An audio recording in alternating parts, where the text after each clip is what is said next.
Hello hello hello मेरे प्यारे बच्चों, चलिए आज की क्लास अगेन स्टार्ट करते हैं और आपका स्वागत करते हैं आपके अपने चैनल मोशन बायोलॉजी पर। टॉपिक स्टार्ट करने से पहले बच्चों आपसे थोड़ा हाल चाल पूछ लेते हैं। लॉकडाउन में आप लोगों से मिले तो बड़ा दिन हो गया है ना, और आपके ही लैंग्वेज में पूछ लेते हैं। तो चलिए आप लोगों ने बतावा कैसन बाड़ा, ठीक ठाक बाड़ा ना, घरे में रह के लॉकडाउन का पूरा फायदा लेत बाड़ा है ना।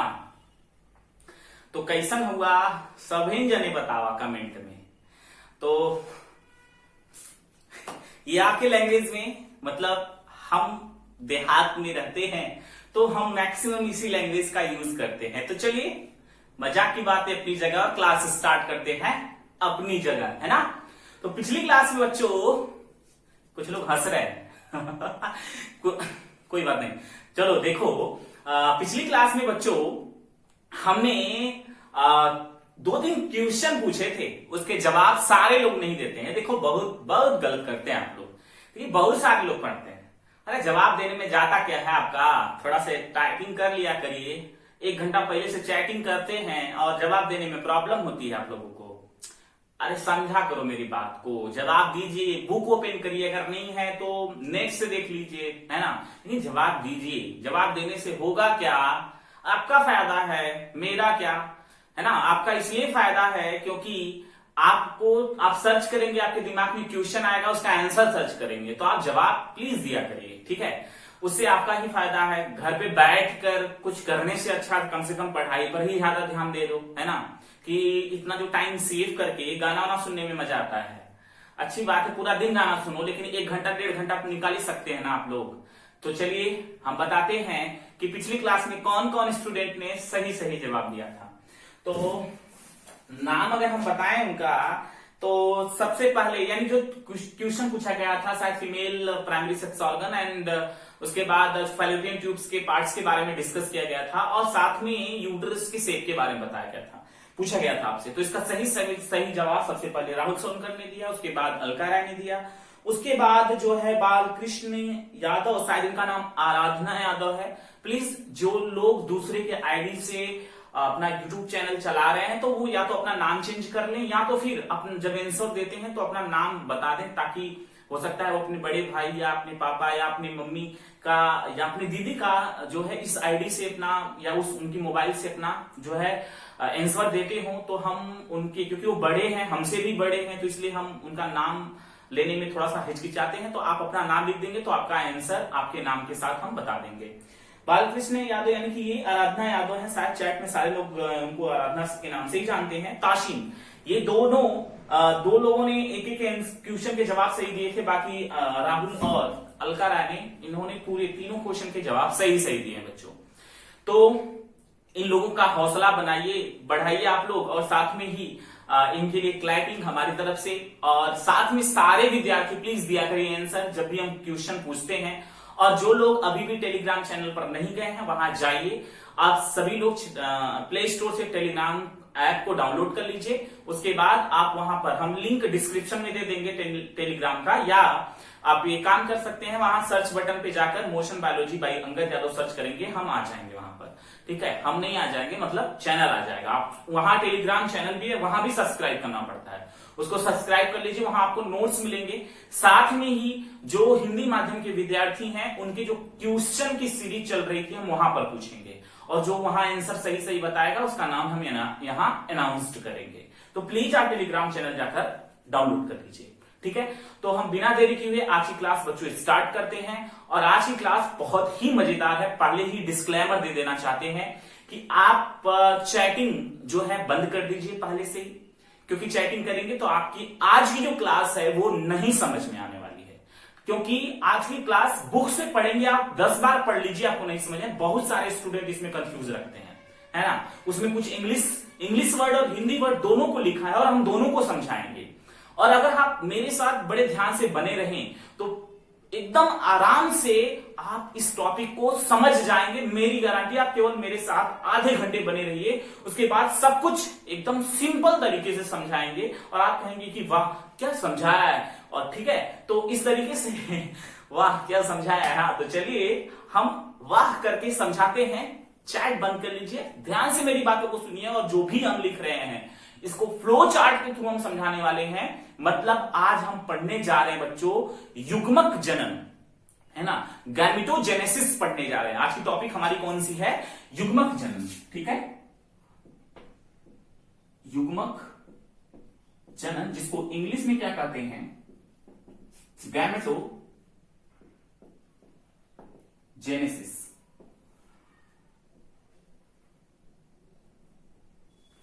तो जो युग्मक जनन होता है आपको पता है, यानी कि जो युग्मक कोशिका का निर्माण, यानी कि एक जीव के अंदर युग्मक कोशिका का निर्माण, जैसे एग्जांपल ह्यूमन बींग्स का हम पढ़ रहे हैं तो ह्यूमन का लेते हैं, मेल में स्पर्म का निर्माण और फीमेल में ओवम का निर्माण।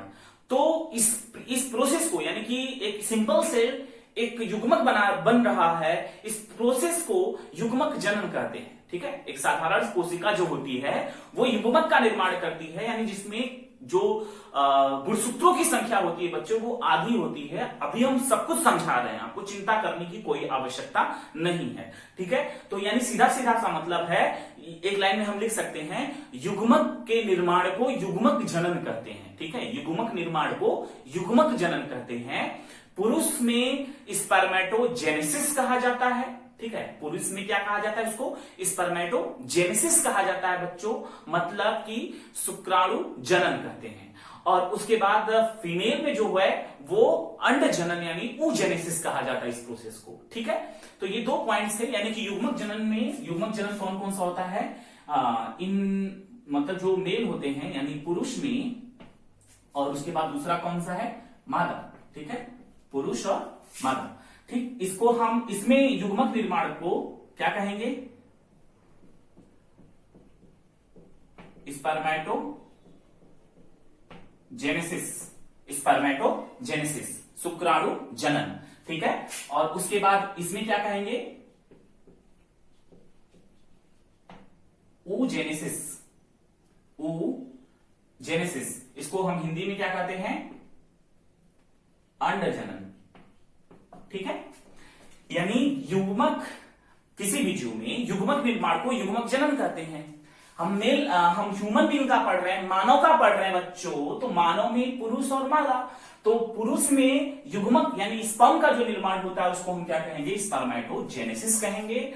और फीमेल में अंड कोशिका का निर्माण होता है जिसको हम oogenesis कहेंगे। ठीक है, इसको हिंदी में क्या कहते हैं? अंड जनन। इसको हिंदी में क्या कहते हैं? शुक्राणु जनन। ठीक है बच्चों, इतना तो क्लियर हो गया, इतना तो आसान था ना। हम अब आज की जो हेडिंग हम पढ़ने जा रहे हैं शुक्राणु जनन, यानी शुक्राणु का निर्माण किस प्रकार से होता है।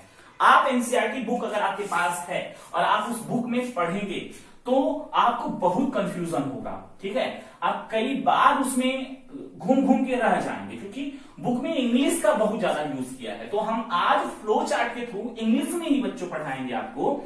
और इस फ्लो चार्ट को आपको बुक में तो है, जो भी पूरा एक थ्योरी दिया है उसको फ्लो चार्ट के थ्रू आपको समझाएंगे और आपको एग्जाम में एज इट इज जाकर लिख देना है।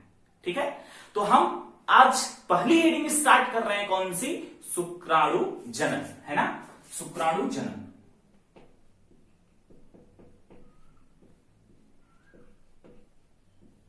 शुक्राणु जनन, जिसको इंग्लिश में क्या कहते हैं? स्पर्मेटोजेनेसिस।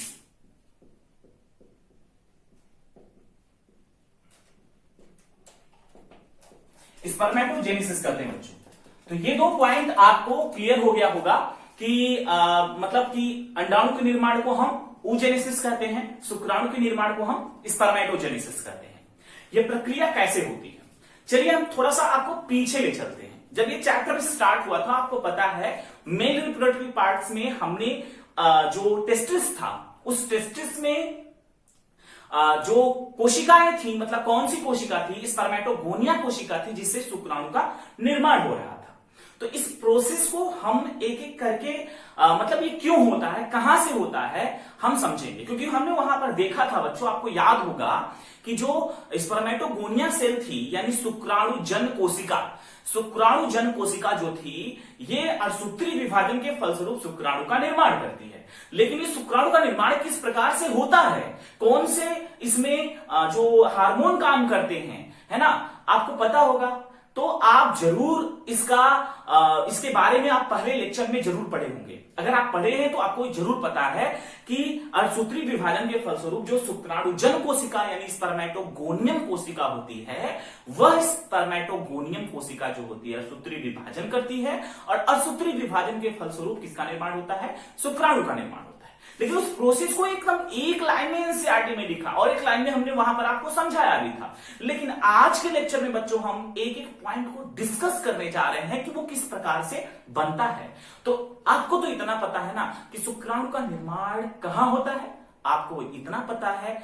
तो आपको यह भी पता होगा कि कितने मतलब कि बॉडी के टेम्परेचर से कितना डिग्री सेल्सियस टेम्परेचर कम होना चाहिए टेस्टिस का, जिसमें शुक्राणु का निर्माण हो सके। और इसका आंसर आप कमेंट में देना, है ना, क्या कि हमारे बॉडी के टेम्परेचर से कितना डिग्री सेल्सियस टेम्परेचर कम होना चाहिए शुक्राणु निर्माण में। ठीक है, तो हम इस टॉपिक को बिना देरी के हुए स्टार्ट करते हैं। बड़े ध्यान से देखिएगा और फोकस करिएगा।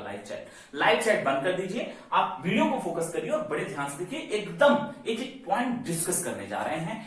तो और हाँ, ये भी हम डिस्कस करेंगे कि कहां पर कंफ्यूजन है, कहां पर कंफ्यूजन होता है बच्चों को। ठीक है, तो पहले जो ये शुक्राणु जन कोशिका यानी कि जो टेस्टिस होता है, टेस्टिस के अंदर टेस्टिकुलर लोब्यूल्स पाए जाते हैं, जो कि संख्या में कितने होते हैं, इसका भी आंसर आप कमेंट बॉक्स में दीजिएगा। टेस्टिकुलर लोब्यूल्स की संख्या कितनी होती है। फिर उसके बाद उसमें जो है सेमिनिफेरस ट्यूब्यूल्स पाई जाती है। उन सेमिनिफेरस ट्यूब्यूल्स के अंदर वो सेल उपस्थित होती हैं यानी स्पर्मेटोगोनियम सेल उपस्थित होती है जिसमें शुक्राणु का निर्माण होता है। तो हम यहां पर देखने जा रहे हैं बच्चों, ये जो शुक्राणु जनन यानी स्पर्मेटोजेनेसिस का प्रोसेस है, उसमें सबसे पहले क्या होता है कि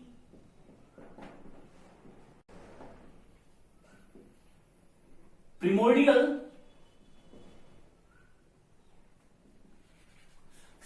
जर्म सेल होती है। सबसे पहले टेस्टिस के अंदर प्रिमोर्डियल जर्म सेल होती है। ये प्रिमोर्डियल जर्म सेल जो है ये क्या करती है, ये डिवीजन करती है, माइटोसिस डिवीजन करती है, जिससे स्पर्मेटोगोनियम बनता है।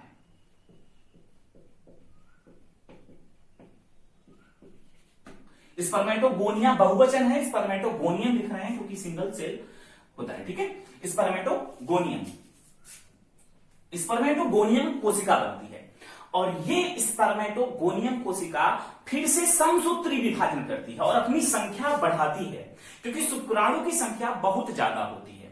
ठीक है, शुक्राणु की निर्माण जो होता है वो बहुत ज्यादा होता है। तो इसलिए पहले प्रिमोर्डियल जो जर्म सेल है यानी प्राथमिक जनन कोशिका, ठीक है, इसकी हिंदी क्या है, प्राथमिक जनन कोशिका। ठीक है, तो ये लगातार कौन सा डिवीजन करती है, यहां पर होता है कौन सा डिवीजन, माइटोसिस होता है, यानी समसूत्री विभाजन होता है बच्चों। समसूत्री विभाजन के फलस्वरूप किसमें, मतलब ये बदल जाती है प्रिमोर्डियल जर्म सेल किसमें, स्पर्मेटोगोनियम में। स्पर्मेटोगोनियम जो कोशिका होती है बच्चों, यह स्पर्मेटोगोनियम कोशिका फिर से डिवीजन करती है, अपनी संख्या लगातार बढ़ाती है और ये विभेदित होकर बदलकर किसमें बदलती है, ये बदल जाती है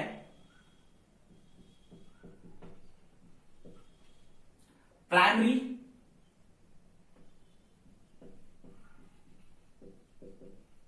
स्पर्मेटोसाइट्स में। ठीक है, प्राइमरी स्पर्मेटोसाइट्स में बदल जाती है बच्चों। और ये कौन सा, मतलब स्पर्मेटोगोनिया कौन सा डिवीजन कर रही है, यहां पर माइटोसिस ही कर रही है, माइटोसिस ही कर रही है, मतलब समसूत्री विभाजन ही हो रहा है। तो प्राइमरी स्पर्मेटोसाइट्स बनता है। और ये प्राइमरी स्पर्मेटोसाइट्स, अब बड़े ध्यान से देखिए, यहां पर बहुत ही इंपॉर्टेंट पॉइंट डिस्कस करने जा रहे हैं। अब यहां पर होता है मियोसिस यानी अर्धसूत्री विभाजन। यहां पर क्या होता है, मियोसिस यानी अर्धसूत्री विभाजन होता है बच्चों। और ये प्राइमरी स्पर्मेटोसाइट्स कोशिका जो है ये सेकेंडरी स्पर्मेटोसाइट्स में बदल जाती है।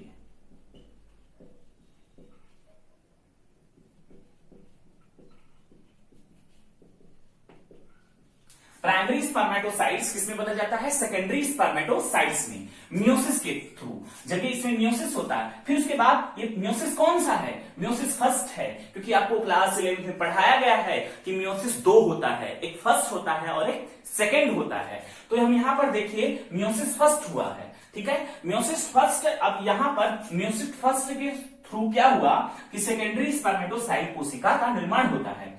अब ये सेकेंडरी स्पर्मेटोसाइट कोशिका है, ये फिर से मियोसिस सेकेंड करेगा। क्या करेगा यहां पर, मियोसिस सेकेंड। जब मियोसिस सेकेंड होगा बच्चों, तो स्पर्मेटिड्स का निर्माण होगा, स्पर्मेटिड्स का निर्माण होता है। मतलब ये प्रोसेस होता है और यहां पर कितनी कोशिका बन जाती है, 4 कोशिका बन जाती है। बड़े ध्यान से फोकस करिए। और ये स्पर्मेटिड्स जो है ये विभेदित होकर यानी कि बदल कर किसमें, यानी कि ग्रो करके या डेवलप करके कह सकते हैं, यहां पर किसका निर्माण कर देता है, किसका, स्पर्मेटोजोआ का। स्पर्मेटोजोआ जिसको स्पर्म भी कहते हैं, जिसको स्पर्म भी कहा जाता है बच्चों, ठीक है। तो ये आपको यहां पर समझ में आ गया होगा कि जो प्रिमोडियल जर्म सेल है ये स्पर्मेटोगोनियम मतलब माइटोसिस यानी समसूत्री विभाजन करता है।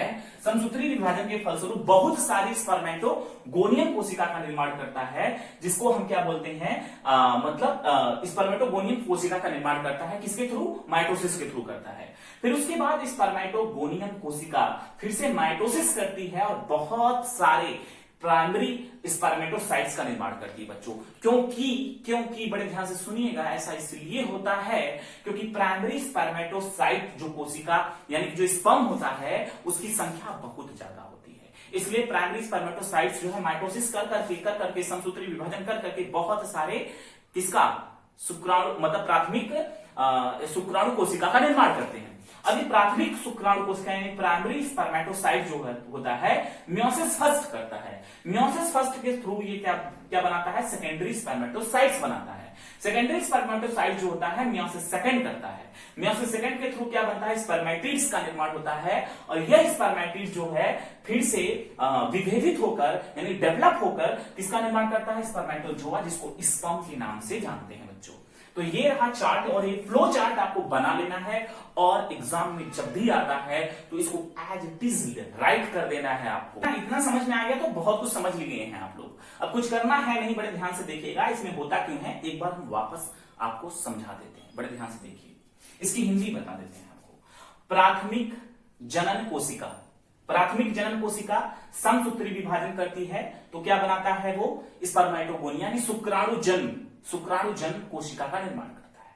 यानी प्राथमिक जनन कोशिका समसूत्री विभाजन करके किसका निर्माण करता है, शुक्राणु जन्म कोशिका का निर्माण करता है। शुक्राणु जन्म कोशिका जो होता है ये भी समसूत्री विभाजन करता है, जिसके थ्रू प्राथमिक शुक्राणु कोशिका, स्पर्मेटोसाइट मतलब शुक्राणु कोशिका का निर्माण होता है।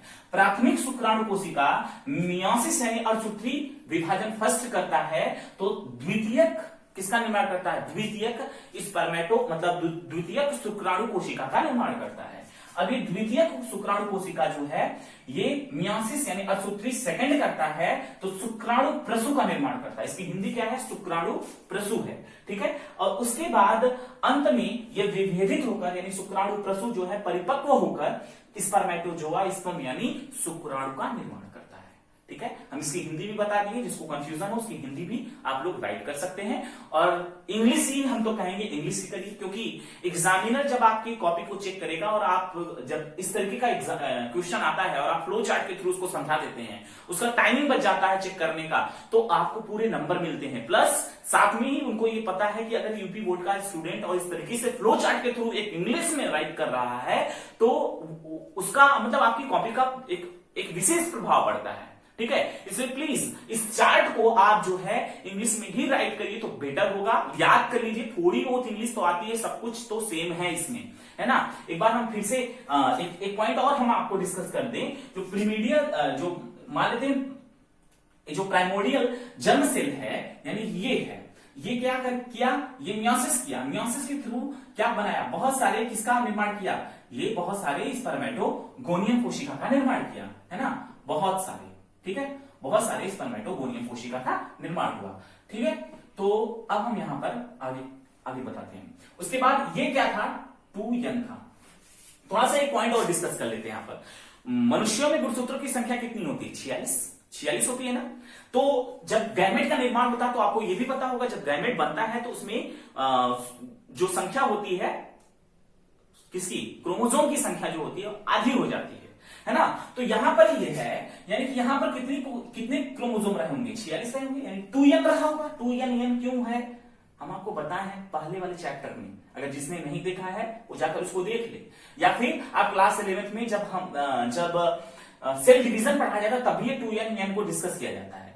2n का मतलब होता है द्विगुणित, और n का मतलब होता है हाफ नंबर होता है, मतलब कि गुणसूत्रों की संख्या जैसे अगर मान लेते हैं मेल में 46 है तो n अगर उसका हाफ होगा तो कितना हो जाएगा बताइए, 23 हो जाएगा। ठीक है, तो ये अभी माइटोसिस किया तो इसका मतलब इनमें भी क्या है, ये भी क्या है 2n है, ये भी 2n है, ये भी 2n है, मतलब जितनी भी सेल बनी सब 2n है, क्योंकि माइटोसिस हुआ है, समसूत्री विभाजन हुआ है, यानी समान समान सूत्र विभाजित हुए हैं। उसके बाद भी 2n वाला पॉइंट्स देख रहे हैं, इसके बाद भी फिर से देखिए यहां पर माइटोसिस हो रहा है, देख रहे हैं, मतलब कि ये बन गया कौन सी कोशिका, ये बन गई है स्पर्मेटोगोनियम। स्पर्मेटोगोनियम कोशिका फिर से क्या की, डिवीजन की, यानी कि ये भी क्या किए, डिवीजन किए, एक ने दो को बनाया, है ना। इस प्रकार से एक ने कितने कितने को बनाया, दो को बनाया, ये भी दो बनाएगा, ये भी दो बनाएगा।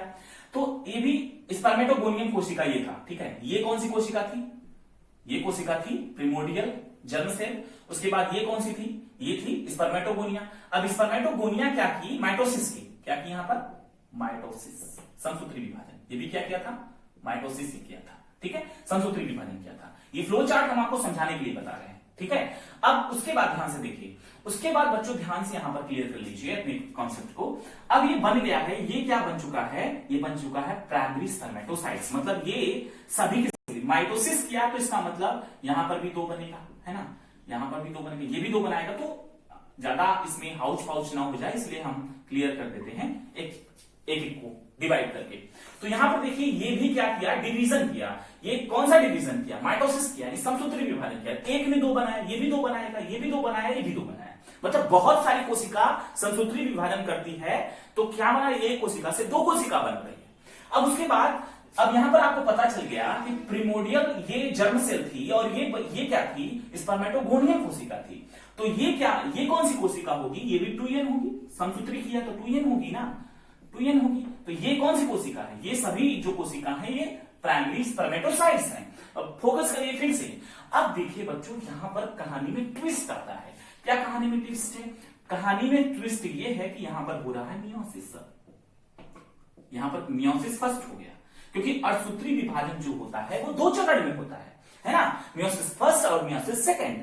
अब ये जो प्राइमरी स्पर्मेटोसाइट्स है ये किया मियोसिस मतलब अर्धसूत्री विभाजन किया। जब ये अर्धसूत्री विभाजन किया तो उसके बाद बड़े ध्यान से देखिए कि एक कोशिका, यानी ये जो सिंगल सेल है बच्चों, ये सिंगल, जैसे ये 2n, ये बहुत सारे हैं तो हम एक को हम डिस्कस कर लेते हैं। यानी कि ये 2n जो था, यानी कि ये 2n जो कोशिका है, हमने यहां से एक कोशिका ले लिया। ये कोशिका क्या की, मियोसिस की। मियोसिस के फलस्वरूप आपको पता है इसके मियोसिस फर्स्ट में ही गुणसूत्रों की संख्या आधी हो जाती है, मतलब n और n हो जाता है। इतना तो पता है ना, इतना तो पता है ना। जब हम या किसी भी टीचर से आप लोग पढ़े होंगे, जब सेल डिवीजन पढ़ाया जाता है तो उसी में बता दिया जाता है। यानी मियोसिस फर्स्ट में ही गुणसूत्रों की संख्या आधी हो गई, मतलब यहां तक 46 थी, यहां हो गई 23 और 23। अब बच्चों फिर से मियोसिस सेकंड होगा, मतलब समझिए ये जो कोशिका थी, ये कोशिका कौन सी, यानी कि ये जो 2n बना है ये क्या है, सेकेंडरी स्पर्मेटोसाइट्स है। सेकेंडरी स्पर्मेटोसाइट्स में 23 गुणसूत्र हो गए। अब बच्चों आगे मियोसिस सेकंड होगा, यानी अगला यहां पर क्या होगा, मियोसिस सेकंड होगा, मियोसिस सेकंड होगा। अब मियोसिस सेकंड होगा तो एक कोशिका फिर से क्या करेगी, दो में बटेगी। तो 1 से 2 n, क्योंकि एक प्रकार का मियोसिस सेकंड एक प्रकार का क्या है, समसूत्री विभाजन। ठीक है, मियोसिस सेकंड एक प्रकार का माइटोसिस होता है। ठीक है, तो यहां पर समसूत्री विभाजन हो गया, यानी कि 4 स्पर्मेटोजोआ यानी सॉरी 4 स्पर्मेटिड्स का निर्माण होता है, 4 स्पर्मेटिड्स का निर्माण होता है, और ये स्पर्मेटिड्स परिपक्व होकर स्पर्म का निर्माण करते हैं। ठीक है, स्पर्म का निर्माण करते हैं। अब आप बताइए कहीं पर कोई कंफ्यूजन है? नहीं है। थोड़ा हिंदी हम बता दिए थे इसका हिंदी क्या था? प्राथमिक जनन कोशिका। इसका हिंदी क्या था? शुक्राणुजन। इसका हिंदी क्या था? प्राथमिक शुक्राणु कोशिका। इसका हिंदी क्या है? द्वितीयक शुक्राणु कोशिका। इसकी हिंदी क्या है? शुक्राणु प्रसू। और इसकी हिंदी क्या है? स्पर्मेटोजोआ, स्पर्म की क्या हिंदी है? शुक्राणु है। तो बच्चों हम तो कहेंगे कि आप अगर हिंदी में लिखना चाहते तो हिंदी में लिख लीजिए, वैसे आप इंग्लिश में लिखिए तो बेटर होगा, क्योंकि बुक में मैक्सिमम क्वेश्चन इंग्लिश में ही पूछे जाते हैं। तो अब यहां ध्यान से देखिए कि फिर से एक बार हम रिवाइज कर देते हैं, एक बार फिर से रिवाइज कर देते हैं, है ना।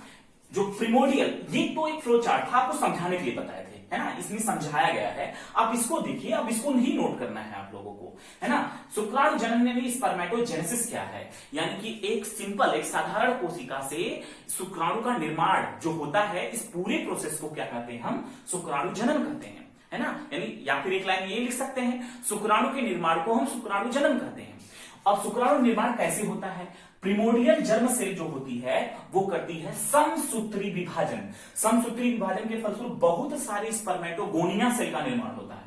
यहां पर स्पर्मेटोगोनियम लिखा है, गोनियम इसलिए लिखा क्योंकि एक सेल को गोनियम कहते हैं, बहुत सारे को स्पर्मेटोगोनिया कहते हैं, तो कंफ्यूजन नहीं रखना है। स्पर्मेटोगोनिया सेल बहुत सारी संख्या में बनती है, ठीक है। अब स्पर्मेटोगोनिया सेल जो है उसमें जो प्रत्येक सेल है, यानी कि जो स्पर्मेटोगोनियम है वो विभेदित होती है, और कौन सा डिवीजन करती है? माइटोसिस डिवीजन करती है, मतलब समसूत्री करती है। और माइटोसिस के फलस्वरूप फिर से बनाता है क्या? प्राइमरी स्पर्मेटोसाइट्स बनता है बच्चों, यानी कि प्राथमिक शुक्राणु कोशिका बनती है। यहां तक तो हो रहा था क्या? समसूत्री विभाजन। लेकिन उसके बाद होता है मियोसिस फर्स्ट, मतलब कि प्राइमरी स्पर्मेटोसाइट जो कोशिका है, प्राइमरी स्पर्मेटोसाइट कोशिका है, ये कौन सा डिवीजन करती है? अर्धसूत्री विभाजन करती है। और अर्धसूत्री विभाजन के फलस्वरूप सेकेंडरी स्पर्मेटोसाइट्स मतलब द्वितीयक शुक्राणु कोशिका का निर्माण होता है। और फिर उसके बाद जो सेकेंडरी स्पर्मेटोसाइट्स है ये अब करता है मियोसिस सेकेंड, और मियोसिस सेकेंड के थ्रू क्या बना लेता है? स्पर्मेटिड्स यानी शुक्राणु प्रसू का निर्माण करता है, और ये स्पर्मेटिड्स विभेदित होता है, डेवलप होता है, परिपक्व होता है, जिससे किसका निर्माण होता है? स्पर्मेटोजोआ या स्पर्म का निर्माण होता है। एक सिंपल सी हेडिंग जो आपकी बुक में इतनी टफ दी है, जो कि एकदम सिंपल तरीके से हम आपको बता दिए। अब यहां पर ये लिख सकते हैं, ये था 2n, ये क्या था? 2n। प्राइमरी भी माइटोसिस किया है तो ये भी क्या होगा? 2n। लेकिन मियोसिस हो गया तो यहां पर हो जाएगा n, और यहां पर कितना होगा? ये स्पर्मेटिड्स भी होगा n, और स्पर्म भी हो जाएगा n। ठीक है, तो यहां तक आपको समझ में आ गया होगा। आप इसको राइट कर सकते हैं, इस चार्ट को समझ सकते हैं, आपको समझाएं। जिस भी स्टूडेंट को थोड़ी सी समझने में प्रॉब्लम हुई कि आप लेक्चर को एक बार वापस देख लीजिएगा और एक बार बुक पढ़ लीजिएगा, आपको सब कुछ एक एक पॉइंट को क्लियर हो गया। ठीक है, अब यहां पर एक चीज यहां पर देखिए, शुक्राणु जन्म यानी स्पर्मेटोजेनेसिस, स्पर्मेटोजेनेसिस। अब आप लोग थोड़ा सा नोट लिख लीजिए, दो ठो, है ना। नोट्स क्या लिखवा रहे हैं इसको हम इरेज करते हैं बच्चों, ठीक है,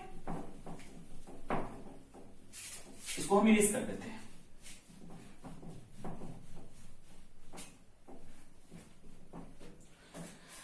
नोट में क्या है कि जो स्पर्मेटिड्स था, लास्ट में क्या बना था? स्पर्मेटिड्स। इसमें स्पर्मेटिड्स था तो गुणसूत्र की संख्या कितनी थी? यहां पर n थी ना। कितनी सेल बनी थी? 4 सेल बनी थी, इतना तो पता है। इसमें गुणसूत्रों की संख्या n थी, और कितनी कोशिका स्पर्मेटिड्स यानी शुक्राणु पर से कितना बना था? 4 बना था, है ना। तो अब स्पर्मेटिड्स से किसका निर्माण हुआ? स्पर्म का। स्पर्मेटिड से स्पर्म का निर्माण हुआ। जब स्पर्मेटिड से स्पर्म का निर्माण होता है तो इसको बोलते हैं स्पर्मियोजेनेसिस। इस प्रोसेस को क्या बोलते हैं? स्पर्मियोजेनेसिस। आप यहां साइड में लिख लीजिएगा।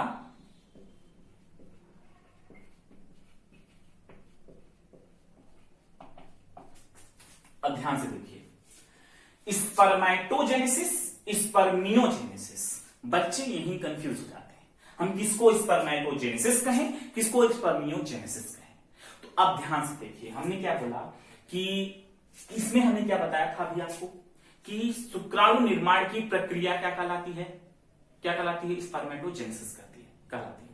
या फिर कह सकते हैं शुक्राणु जन कोशिका से शुक्राणु का निर्माण, शुक्राणु जन कोशिका से शुक्राणु का निर्माण। इंग्लिश में हम इसको एक कह सकते हैं स्पर्मेटोगोनियम सेल से स्पर्म का निर्माण क्या कहलाता है, स्पर्मेटोजेनेसिस कहलाता है।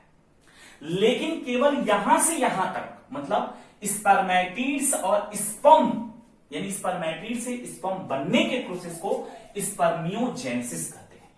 ठीक है, स्पर्मियोजेनेसिस कहते हैं। इतना तो क्लियर हो गया ना, इतने भी तक कंफ्यूजन नहीं होनी चाहिए, ये दोनों वर्ड आपको कंफ्यूज ना करे, इसलिए हम आपका क्लियर कर दिए। ठीक है, अब बच्चों होता क्या है कि अब स्पर्म बन गया, कहां पर बना, कहां पर बना बताइए, सेमिनिफेरस जो ट्यूब्यूल्स थी उसके अंदर जो सेल थी दो प्रकार की, है ना, स्पर्मेटोगोनियम और सर्टोली सेल। अब इस शुक्राणु जो बन जाता है, शुक्राणु बनने के बाद उसको फूड की आवश्यकता होती है, और ये फूड किससे लेता है, ये फूड लेता है किससे, सर्टोली सेल से, सर्टोली सेल से लेता है। ये मतलब कौन, स्पर्म। ठीक है, ये मतलब कौन, मतलब कौन, यहां पर स्पर्म। स्पर्म जो होता है वो फूड किससे लेता है, वो फूड लेता है सर्टोली सेल से। तो इतना क्लियर हो गया बच्चों। अब हम यहां पर बता देते हैं आपको, जो शुक्राणु होता है, ये शुक्राणु जब शुक्र जनन नलिका में प्रवेश करता है ना, शुक्र जनन नलिका में प्रवेश करता है, तो इस प्रोसेस को बोलते हैं वीर्य सेचन।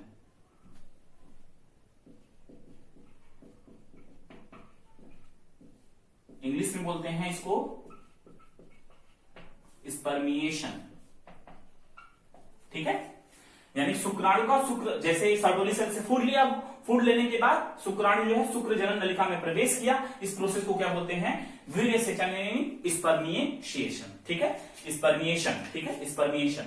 ठीक है, वीर्य सेचन इसको हिंदी में कहते हैं। तो बच्चों आज की क्लास आपको कैसी लगी, थोड़ी सी ट्रिकी थी, फ्लो चार्ट के थ्रू हमने एक एक पॉइंट को डिस्कस किया है। स्टूडेंट, अगर आपको कंफ्यूजन है तो आप जरूर एक बार रिवाइज कर लीजिए, बुक पढ़ लीजिए, आपको यही सब मिलेगा। कल की भी क्लास काफी ज्यादा मजेदार होने वाली है, और लगातार बने रहिए और क्लास को अटेंड करते रहिए, एंजॉय करिए। ठीक है, तो थैंक यू सो मच। आज की क्लास के लिए इतना ही था।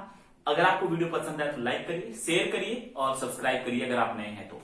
ठीक है, थैंक यू सो मच।